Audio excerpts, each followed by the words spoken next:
pemerintah itu, kementerian lembaga itu memang sangat-sangat kurang. Kita mengusulkan kepada Kementerian Pendaya Aparatur Negara, PNS dan P3K, waktu mendaftar itu semangat membuat siap ditempatkan di mana saja. Tapi setelah pengumuman itu banyak sekali yang minta. Nah, itu kita tidak bisa memberikan toleransi. Kalau untuk KKP hanya P3K.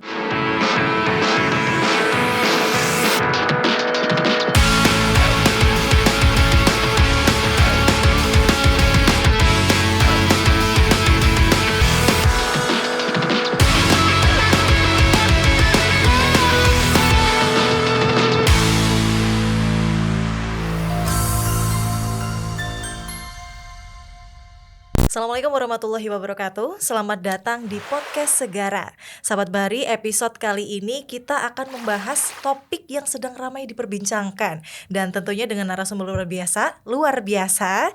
Selamat datang Pak Riza Trianza, Kepala Biro SDM AO Kementerian Kelautan dan Perikanan ya Pak ya. Pak, ini lagi ramai banget Pak. Betul. Membahas pengadaan seleksi CPNS dan juga P3K ya Pak ya.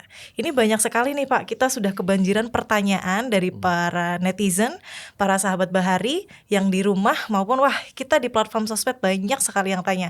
Ternyata antusiasmenya luar biasa Pak Riza. Nggih, Pak, mohon izin nanti kita akan bertanya, mohon sharingnya ya Pak ya. Siap. Banyak sekali pertanyaan dari netizen Pak.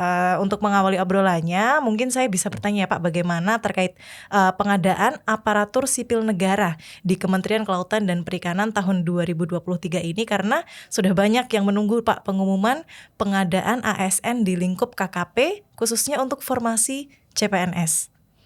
Baik, terima kasih Mbak pertanyaannya. Sebelumnya mungkin saya menyapa dulu. Assalamualaikum warahmatullahi wabarakatuh. Waalaikumsalam. Selamat siang untuk sahabat Bahari. Jadi memang betul Mbak, kalau isu di para tenaga kontrak, para pencari kerja, memang salah satu untuk lowongan atau bekerja itu PNS atau P3K itu masih menjadi primadona gitu. Betul. Apalagi PNS-nya. Untuk tahun ini itu 2023 untuk di KKP itu kita hanya akan mengadakan seleksi untuk P3K, pegawai pemerintah dengan perjanjian kerja, yang kemarin telah dibuka tanggal 19 September ini. Pendaftarannya sampai dengan pengumuman sampai dengan 3 Oktober. Pendaftarannya mulai 20 September sampai dengan 9 Oktober. Masih hangat ya berarti Pak, baru tanggal 19 kemarin dibuka? Baru masih hangat, 19 September kemarin. Betul. Selanjutnya untuk tahun ini itu kita hanya, tadi saya sampaikan hanya P3K, tapi untuk nasional itu masih ada PNS. Tentunya berdasarkan kebijakan dari Kemenpan atau Kementerian Pendaya Aparatur, itu yang PNS hanya untuk kejaksaan, kehakiman, intelijen, dan pendidikan atau kesehatan dan dosen. Oke, berarti maksudnya secara nasional masih dibuka untuk CPNS tuh untuk kementerian dan lembaga lainnya gitu maksudnya? Masih. Kalau untuk KKP hanya P3K, pegawai pemerintah dengan perjanjian kerja. Begitu. Baik Pak, ini di tengah ramainya pembukaan seleksi CPNS Pak, kementerian lembaga banyak sekali yang membuka. Kalau boleh tahu kenapa KKP hanya membuka P3K saja Pak? CPNS kenapa enggak? Sebetulnya kita mengusulkan kepada Kementerian Pendaya Aparatur Negara, PNS dan P3K. Tapi karena memang kebijakan nasional, prioritas pengangkatan itu hanya tadi yang saya sebutkan, berdasarkan surat edaran dari Menpan, hanya untuk formasi di kejaksaan, kehakiman, badan intelijen, dan tenaga dosen. Mungkin itu yang dianggap yang memang prioritas untuk diisi, mungkin karena memang masih sangat-sangat kurang. Sementara untuk kementerian lembaga lain bisa diisi oleh P3K termasuk KKP. Berarti KKP sudah mengusulkan ya Pak untuk pengadaan CPNS, namun disetujuinya hanya P3K. Oke. Oke, oke, oke. Apakah tahun ini Pak ada perbedaan dari tahun sebelumnya terkait seleksi pengadaan P3K di lingkup Kementerian Kelautan dan Perikanan? Iya, jadi memang dibandingkan tahun-tahun kemarin dalam pengadaan P3K ada perbedaan. Yang pertama adalah dari formasi dibagi dua jenis, khusus dan umum. Oke, formasi khusus dan umum, siap. Nah, untuk yang khusus itu juga ada kuotanya itu 80%. Jadi kalau tahun lalu tidak pakai kuota, digabung antara umum dan khusus. Sekarang khusus formasinya hanya untuk 80%, sementara umum 20%. Oh, ini perbedaannya umum dan khusus itu apa Pak Riza? Untuk khusus itu adalah untuk pengadaan dengan calon pelamar dari tenaga kategori honor K2 yang zaman dulu, ingat pemerintahan SBY ada program tenaga honor yang diangkat menjadi, nah yang tercecer yang dulu belum sempat diangkat, nah itu menjadi prioritas. Nah, itu termasuk khusus ya Pak? Termasuk khusus. Siap. Yang kedua adalah tenaga non ASN yang bekerja di Kementerian KKP, tenaga kontrak, tenaga honorer itu yang bisa melamar di formasi khusus. Jadi tenaga non ASN yang sekarang ada di KKP yang masih bekerja. Nah, sementara untuk yang umum itu adalah di luar tadi, di luar yang honor yang peninggalan bekas yang lama itu kategori 2, dengan juga non ASN yang bekerja di atau tenaga kontrak yang bekerja di KKP. Jadi umum yang baru lulus dari ini tapi sudah punya pengalaman kerja selama 2 tahun yang bergerak di bidang kelautan dan perikanan. Terus juga tenaga-tenaga kontrak yang bekerja atau non ASN yang bekerja di kementerian atau lembaga lain atau Pemda. Misalnya dia bekerja di Pemda sebagai tenaga kontrak, kalau melamar ke KKP dia menjadi umum. Menjadi umum, bukan sebagai kalau dia melamarnya di kementeriannya sendiri itu khusus. Tapi kalau dia lompat di kementerian lain lintas, dia menjadi umum. Gitu. Oke Pak, di tengah seleksi P3K ini Pak, ngomong-ngomong yang formasi jabatan apa saja sih Pak yang dibutuhkan oleh KKP dalam pengadaan kali ini Pak Riza? Ya, untuk formasi memang di KKP ada sekitar kurang lebih yang kita buka itu ada sekitar 40 jenis jabatan fungsional seperti perencana, peranata humas, peranata komputer, arsiparis, tenaga teknis, contoh teknis pengawas perikanan misalnya, terus tenaga di produksi, tenaga banyak sekali tenaga teknis yang total hampir 40 mungkin bisa rekan-rekan adik-adik sahabat-sahabat Bahari kalau mau lebih jelas dia bisa dibuka di dalam lampiran-lampiran di pengumuman. Itu lumayan banyak berarti ya Pak ya, kurang lebih ada 40 formasi jabatan. Formasi. Dan juga itu ada sekitar hampir 2% formasi tersebut untuk disabilitas. Oke, tetap kita kasih kuota ya berarti Pak untuk teman-teman disabilitas. 2%. Ini sejak tanggal 19 dibuka hingga hari ini Pak Riza, antusiasme masyarakat seperti apa Pak? Apakah dari SDMAO juga memantau terkait antusiasme masyarakatnya Pak? Banyak sekali yang sudah mulai pertanyaan. Tadi karena memang mereka sudah mulai mendengar dengan pengadaan yang agak berbeda, tadi khusus dan umum. Itu ya. Nah ini mungkin juga tadi saya agak kelewat, mungkin ini juga yang bisa menjadi perhatian untuk nanti calon-calon pelamar, bahwa untuk formasi khusus itu sekarang tidak ada lagi passing grade. Kalau tahun lalu itu ada nilai ambang batas. Kalau sekarang misalnya contoh formasi ini ada 1 jabatan, formasinya ada 5 misalnya. Nah kalau dulu itu di jabatan tersebut misalnya nilainya harus 250 misalnya. Kalau kita misalnya daftar terus nilainya 245, tapi kita masuk di ranking 1 yang paling tinggi nilainya. Kalau dulu itu tidak bisa masuk gitu. Tidak lulus gitu. Kalau dahulu? Dahulu. Kalau tahun sekarang? Walaupun ada pas di akhir ada optimalisasi karena banyak formasi kosong, optimalisasi sehingga berdasarkan ranking. Nah, kalau sekarang itu pokoknya di ranking, formasinya 5, ya mau nilai pun berapa asal peserta itu masuk dalam 5 besar 1 sampai 5 itu sudah pasti masuk untuk yang formasi khusus. Gitu. Sementara untuk formasi umum tetap ada nilai ambang batas. Jadi nggak bisa berdasarkan ranking. Nah, di rankingnya itu setelah masuk nilai ambang batas atau passing grade. Jadi misalnya yang masuk passing grade ada sekian orang baru di ranking. Kalau formasinya 5, ya 1-5 itulah yang telah memenuhi ambang batas yang lulus gitu. Jadi perbedaan antara khusus dan umum seperti itu. Ya. Oke Pak Riza, ini misalkan calon pendaftar nih sudah mulai siap-siap mau mendaftar, kita harus membuat akun dulu dan sebagainya. Betul. Pak. Ada persyaratan juga di situ, persyaratan umum dan juga persyaratan khusus ya Pak ya. Itu seperti yang kita tahu tadi Pak Riza, kan ada formasi khusus dan umum. Apakah persyaratan di antara keduanya itu sama ataukah berbeda Pak Riza? Persyaratannya seperti apa Pak? Ya pastinya berbeda. Tadi memang kita harus bikin akun dari peserta. Akunnya di SSCASN karena memang di sistem seleksi di BKN. Karena memang pansel nasional untuk penerimaan CPNS dan P3K itu di BKN. BKN sebagai panitia seleksi nasional, jadi buka akun, nanti mendaftar.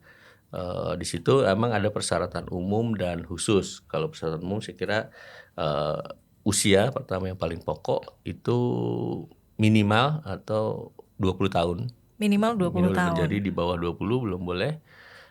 Kalau maksimalnya itu 57. Kenapa 57? Karena memang jabatan untuk P3K itu maksimal 58. Jadi 1 tahun sebelum masa pensiun, jadi bisa. Kalau untuk presiden kan calon presiden sekarang 35. Tapi lain ya. Pak Riza bisa aja nih mau masuk ke situ. Kita tetap di sini dulu ya Pak ke P3K CPNS. Oke, Bapak, apakah pendaftar harus memilih jabatan yang sesuai dengan pendidikan yang telah ditempuh atau bisa lintas jurusan Pak? Ini banyak sekali deh Pak pertanyaan ini.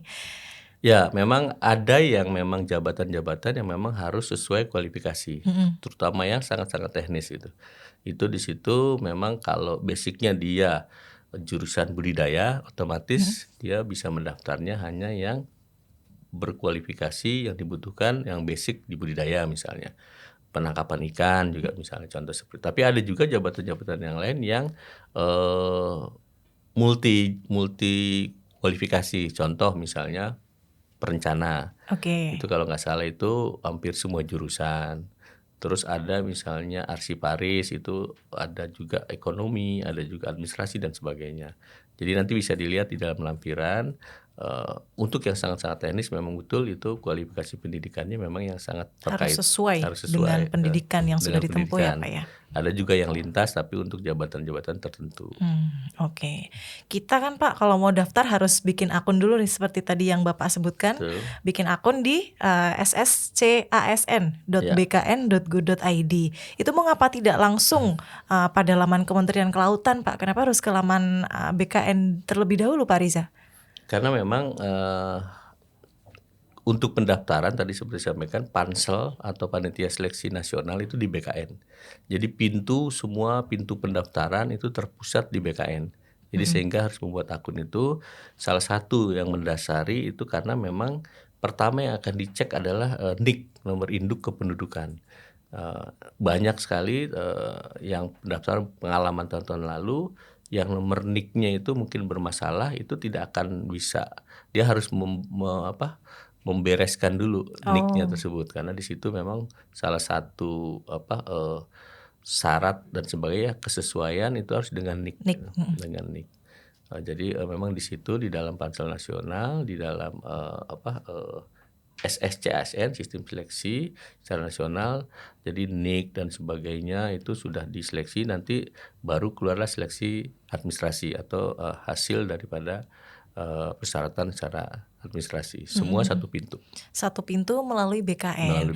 Tapi kan kalau kita melihat tahapan Pak, daripada seleksinya sendiri kan panjang itu. Betul. Apakah 100% itu kewenangannya BKN semua atau awalnya BKN kemudian baru kalau sudah terpilih itu secara administrasi jadi kewenangan KKP atau seperti apa Pak Riza? Ya, misalnya contoh daftar di akun di BKN. Tapi kan ada pansel nasional, panitia seleksi nasional, ada panitia kementerian lembaga. Iya. Nah kami diberi kewenangan untuk menyortir seleksi administrasi. Seleksi administrasi kami punya tim, itu pun bertingkat.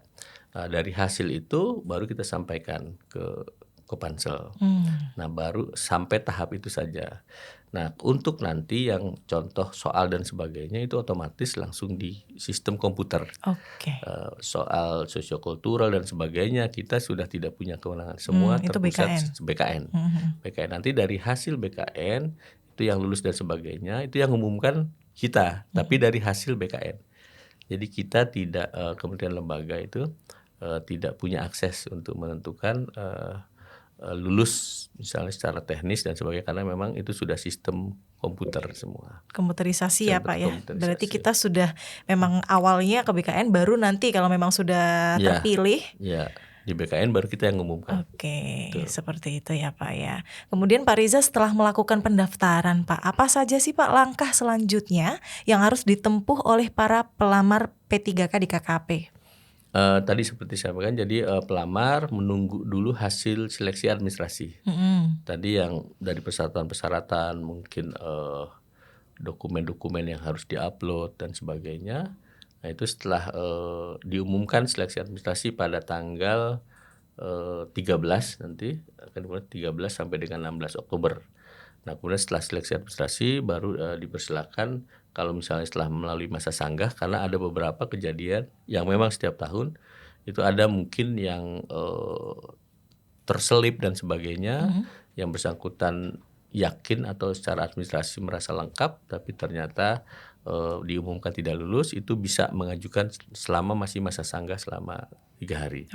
Kalau dokumen-dokumen itu dianggap memang betul, di kami sendiri misalnya ada kekeliruan dan sebagainya, nanti baru ada pengumuman kembali. Kalau sanggah itu diterima selama 3 hari, nanti diumumkan kalau yang bersangkutan lulus misalnya seleksi administrasi. Nah itu baru ke tahap selanjutnya. Ya. Pak Riza, menurut Bapak apa sih syarat utama untuk bisa menjadi P3K di Kementerian Kelautan dan Perikanan? Yang pertama tadi yang pasti umur. Umur kan kalau ada batasannya ya Pak ya? Ada batasannya gitu kan, kalau kelewatan juga nggak mungkin. Terlalu muda juga nggak mungkin. Nah yang selanjutnya adalah tentunya kualifikasi tadi, kualifikasi persyaratan pendidikan. Misalnya dalam jabatan itu dibutuhkan kualifikasi pendidikan ABC, ya tentunya harus ikut ABC tersebut. Juga nanti akan dilihat juga dengan integritas tentunya. Juga persyaratan lain, contohnya seperti taat pada peraturan, terus bersedia ditempatkan di mana saja, nanti bikin pernyataan. Yang umumnya itu waktu mendaftar itu semangat membuat siap ditempatkan di mana saja, tapi setelah pengumuman itu banyak sekali yang minta. Nah itu kita tidak bisa memberikan toleransi. Jadi di awal kami sampaikan mungkin kepada sahabat-sahabat Bahari untuk yang melamar nantinya, karena banyak kasus di beberapa tahun sebelumnya setelah diumumkan, setelah lulus banyak yang minta untuk dipindahkan atau ditempatkan ke yang diinginkan, padahal sudah menandatangani bersedia ditempatkan di seluruh yang tentunya di Indonesia. Itu banyak sekali. Berarti harus benar-benar komitmen ya Pak ya, dari awal sudah menandatangani surat yang menyatakan bahwa bersedia ditempatkan dimanapun. Berarti nanti ketika ditempatkan di suatu daerah juga harus bersedia. Harus bersedia. Cewek maupun cowok Pak, sama saja Pak? Sama semua. Cewek cowok harus siap untuk ditempatkan. Siap, gitu. Menarik sekali ya Pak ya, menantang sekali sih sebetulnya. Betul. Pak Riza, kita beralih nih Pak, dari tadi saya terus yang tanya, saatnya saya mewakili netizen Pak. Ini beberapa pertanyaan sudah kita sortir dari platform sosial media Kementerian Kelautan dan Perikanan Pak. Ada beberapa pertanyaan dari yang pertama Indrajab @Indrajab. CASN pada tahun 2002 sampai 2023 diutamakan mengurus honorer, yang proses rekrutmen honorer kebanyakan pakai sistem titipan orang dalam dan banyak yang tidak kompeten. Buktinya banyak yang tidak lulus seleksi P3K teknis dan diberikan afirmasi Kepmen PAN RB 571 dengan alasan pengabdian. Bagaimana dengan fresh graduate dan peserta umum? Bukannya semua warga Indonesia yang memenuhi persyaratan mempunyai kesempatan yang sama untuk mendaftar sebagai ASN? Silahkan Pak Riza. Ya, jadi untuk tenaga non-ASN atau tenaga honorer itu memang bukan hanya dari 2002. Kalau di kementerian mungkin karena baru terbentuk di 2022, itu di hampir semua kementerian lembaga, di Pemda memang kita karena keterbatasan PNS gitu kan, yang memang kalau kita hitung dari beban kerja, dari formasi dan sebagainya, pemerintah itu kementerian lembaga itu memang sangat-sangat kurang. Sehingga karena formasi PNS-nya itu terbatas, sehingga kita pada tahun-tahun kemarin itu masih dimungkinkan untuk merekrut tenaga honorer tersebut.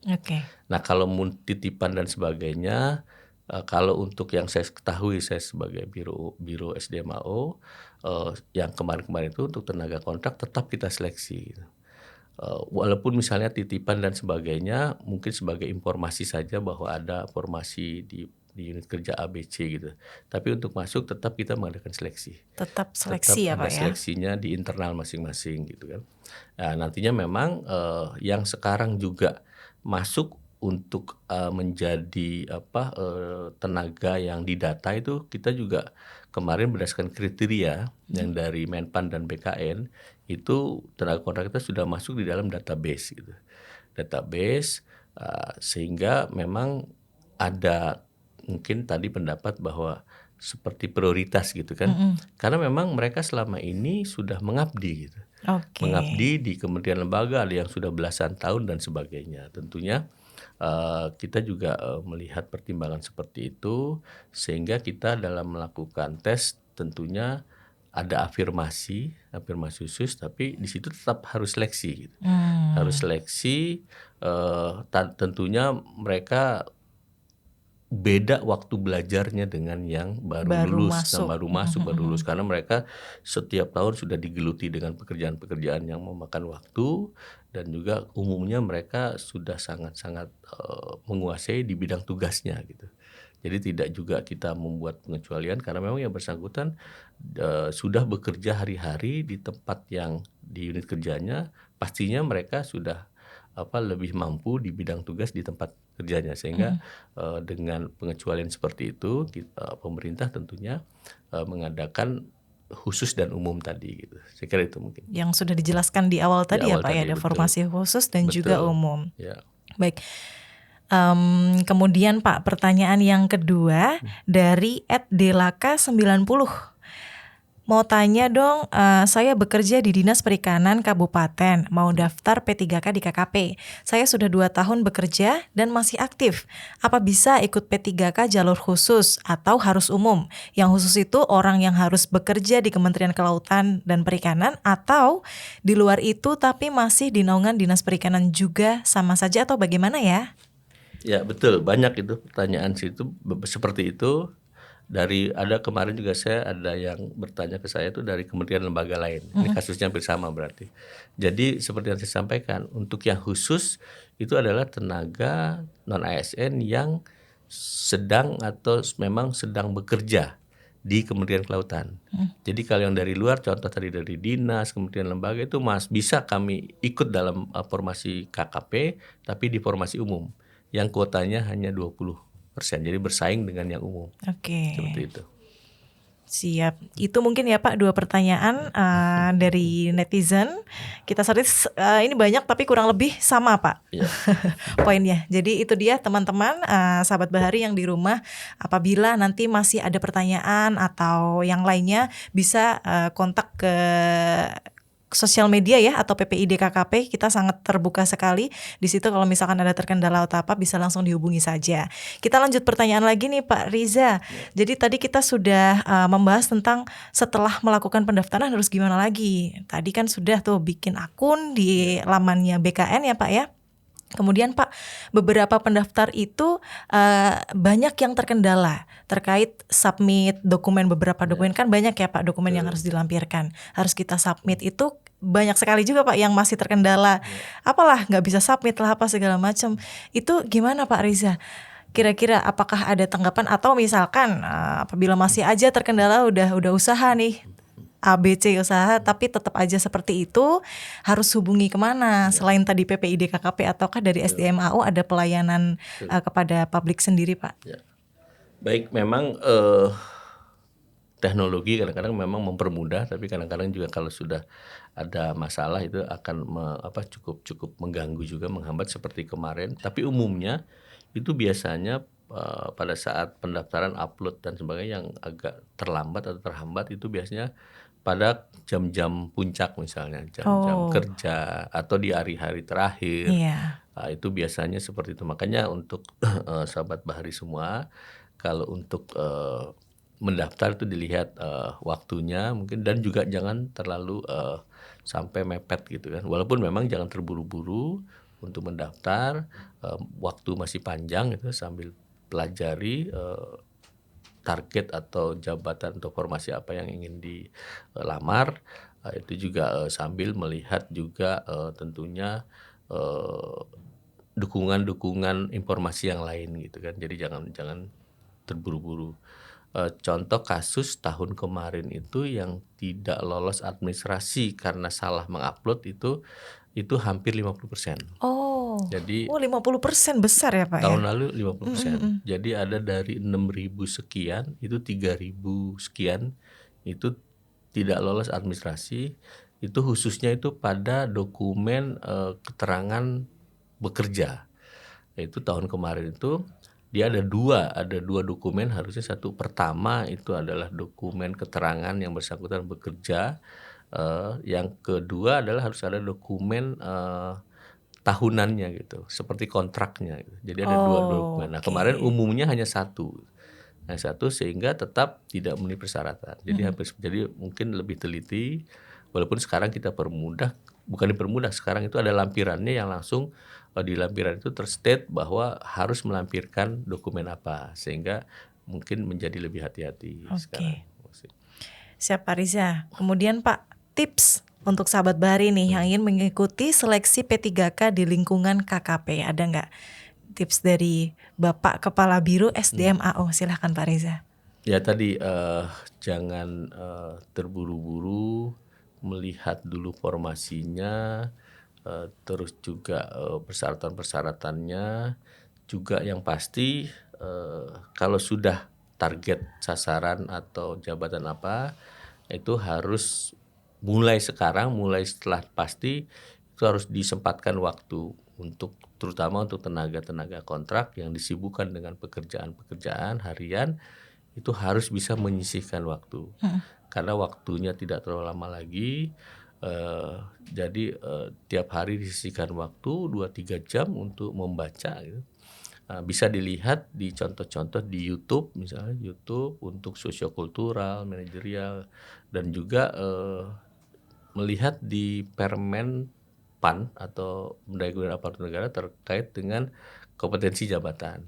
Di situ ada permennya, ada kisi-kisinya, apa saja yang harus yang menjadi subjek daripada kualifikasi jabatan itu. Acuannya di situ gitu berarti Pak? Ada, ya ada. Misalnya untuk perencana misalnya di situ dia harus tahu RPJM misalnya, terus mengenai data spasial. Di situ ada di kompetensi jabatan ada. Kemudian pesan Pak, ini ke pertanyaan terakhir nih, pesan yang ingin disampaikan terkait seleksi P3K di Kementerian Kelautan dan Perikanan. Memang untuk sahabat Bahari, semua upaya ikhtiar itu selain tadi yang saya sampaikan, tentunya lebih kita juga harus banyak berdoa. Karena ikhtiar, upaya semua kita hanya bisa manusia berusaha, tentunya yang menentukan nanti yang di atas sana. Jadi kalaupun memang rezeki bisa diterima, alhamdulillah. Kalau memang nanti belum rezeki, tidak, karena memang persaingan cukup banyak, masih banyak kesempatan, dan tidak hanya di PNS atau P3K saja. Untuk kita mengabdi kepada bangsa negara bisa di tempat-tempat yang lain yang mungkin juga bisa dalam rangka pengabdian kepada masyarakat. Begitu saja yang saya sampaikan. Ya. Pak Riza, tambah satu pertanyaan boleh nggak Pak? Boleh. Pak, biasanya kalau para pelamar kerja nih Pak, untuk yang swasta mungkin lah ya, biasanya kan dihimbau supaya mengirimkan email gitu biasanya ke email HRD-nya itu malah justru jangan di jam ketika malam misalkan atau weekend. Maksudnya malah dihimbau supaya mengirim di jam kerja Senin sampai Jumat dan di jam-jam office hour gitu. Kalau tadi mendengarkan penjelasan Pak Riza terkait beberapa pelamar yang misalkan terkendala terkait upload dokumen dan lain sebagainya, udah dicoba masih nggak bisa juga. Bahkan tahun lalu infonya 50% pelamar itu gagal dikarenakan dokumen tadi ya Pak, salah melampirkan dokumen ya, terkendala untuk dokumennya tersebut. Berarti kalau untuk P3K ini memang beda ya Pak, malah kita harus menghindari prime time-nya ya Pak ya? Mungkin gini, kalau menghindari prime time itu kalau misalnya kadang-kadang kan biasanya ini serentak nasional. Betul. Nasional mungkin saya juga kurang begitu paham terkait teknologi, tapi yang saya pasti dengar itu kalau dalam prime semuanya buka, semuanya upload gitu kan, pastinya ada apa istilahnya kalau dalam jadi ada hambatan gitu. Nah, tapi kalau untuk yang email, memang email informasi itu sebaiknya memang pada saat kantor-kantor ini sedang aktif, sedang buka, sehingga kan tim seleksi itu kan pasti monitor tuh ya, sedang bekerja memonitor sehingga bisa langsung diantisipasi, bisa langsung dijawab dan sebagainya. Tapi kalau tadi misalnya itu kan salah satu saja, kalau memang ternyata di jam sibuk itu overload dan sebagainya, mungkin dicobanya mungkin pada saat agak malam dan sebagainya itu. Karena kan 24 jam terus buka kan. Tapi kalau untuk berkomunikasi memang diharapkan ya jam-jam aktif. Saat office hour. Karena beda platformnya ya Pak, satu website, satu email. Betul. Gitu. Ya. Berarti sahabat Bari juga harus cerdik, harus pintar menganalisis ya Pak. Ketika memang websitenya sedang gangguan atau mengalami error dalam upload dokumen, submit dokumen, harus tetap coba terus, teliti, jangan terburu-buru, tapi jangan ditunda-tunda juga ya Pak ya. Harus tricky berarti ya Pak ya. Dan sekali trikinya dalam artian teliti. Tricky itu lebih ke curang, betul. Kita harus teliti, harus pintar menganalisis berarti Pak. Betul. Oke, sahabat Bahari, itu dia informasi yang bisa kita gali, bisa kita dapatkan dari Pak Riza selaku Kepala Biro SDM AO Kementerian Kelautan dan Perikanan. Untuk sahabat Bahari yang memang bercita-cita menjadi ASN di Kementerian Kelautan dan Perikanan maupun di kementerian atau lembaga lainnya, terus berusaha, ikhtiar tidak mengkhianati hasil ya Pak ya. Kalau memang belum rezekinya ya silahkan dicoba lagi, coba terus karena nggak sedikit juga Pak yang ada yang 5 kali daftar baru keterima, ada yang baru 2 kali daftar keterima ya. Memang rezeki masing-masing ya Pak ya. Intinya jangan lelah untuk berusaha, terus semangat sahabat Bahari. Baik, itu dia obrolan kita tentang pengadaan seleksi P3K di Kementerian Kelautan dan Perikanan. Sahabat Bahari, jangan lupa untuk terus update informasi kelautan dan perikanan di Podcast Segara yang tersedia di YouTube dan Spotify Kementerian Kelautan dan Perikanan. Sekian Podcast Segara episode kali ini. Wassalamualaikum warahmatullahi wabarakatuh. Terima kasih dan sampai jumpa.